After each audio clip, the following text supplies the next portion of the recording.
అనగనగా ఒక ఊరిలో బన్ను, చిన్ను అనే ఇద్దరు అన్నదమ్ములున్నారు. వాళ్ళిద్దరికీ ఒకరంటే ఒకరికి చాలా ప్రేమ.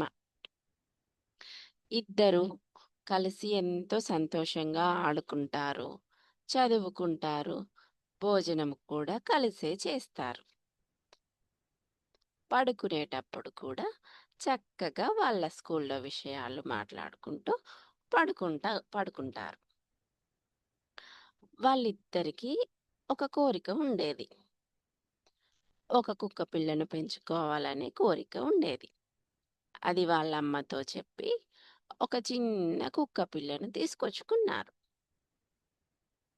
దానికి వాళ్ళు మ్యాక్స్ అని పేరు పెట్టారు. వాళ్ళిద్దరూ కలిసి ఆ కుక్కని ఎంతో ప్రేమగా చూసుకుంటారు. దానికి స్నానం చేయిస్తారు, దానికి భోజనం పెడతారు, దాన్ని దాని దానితో గేమ్స్ కూడా ఆడుకుంటారు.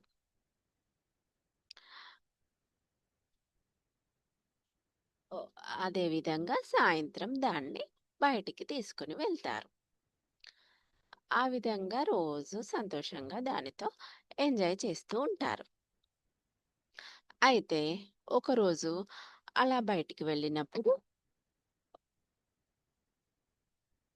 చిన్ను స్కేటర్‌తో ఆడుకుంటూ కింద పడతాడు. కింద పడడంతో చిన్ను కాలికి దెబ్బ తగులుతుంది. చిన్ను భయంతో చాలా సేపు ఏడుస్తూ ఉంటాడు. దాంతో బన్నుకి బాధవుతుంది. ఆ బాధతో చిన్నుని స్కేటర్ ఆడుకోనిచ్చేవాడు కాదు. కానీ చిన్నుకి మాత్రం స్కేటర్ ఆడుకోవాలనే కోరిక ఎక్కువగా ఉండేది. అది గమనించిన వాళ్ళమ్మ బన్నుని ఒకరోజు దగ్గరికి పిలిచి, "నాన్న, నువ్వు తమ్ముడిని స్కేటర్ ఎందుకు ఆడుకోనివ్వట్లేదు?" అని అడుగుతుంది.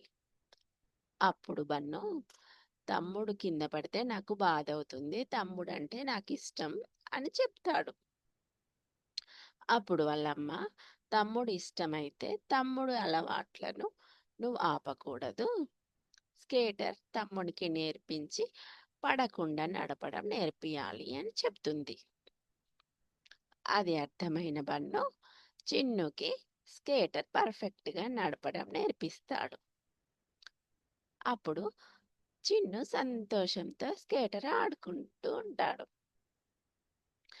అంతేకాకుండా చిన్నుకి స్విమ్మింగ్ కూడా ఇష్టమని తెలుసుకొని ప్రేమతో స్విమ్మింగ్ ఎలా చేయాలో బన్ను నేర్పిస్తాడు. ఈ విధంగా ఇద్దరు ప్రేమతో పెరుగుతూ ఉంటారు. ఈ కథ ద్వారా మనం తెలుసుకోవాల్సిన నీతి ఏమిటంటే, మనకు ఎవరిపైనైనా ప్రేమ ఉంటే వాళ్ళ అలవాట్లను ఆపే విధంగా అది ఉండకూడదు. వాళ్ళకు స్వేచ్ఛనిచ్చే విధంగా ఉండాలి. మరియు వాళ్ళలో ఎంకరేజ్‌మెంట్‌ని కలిగించాలి. Thank you. One and all.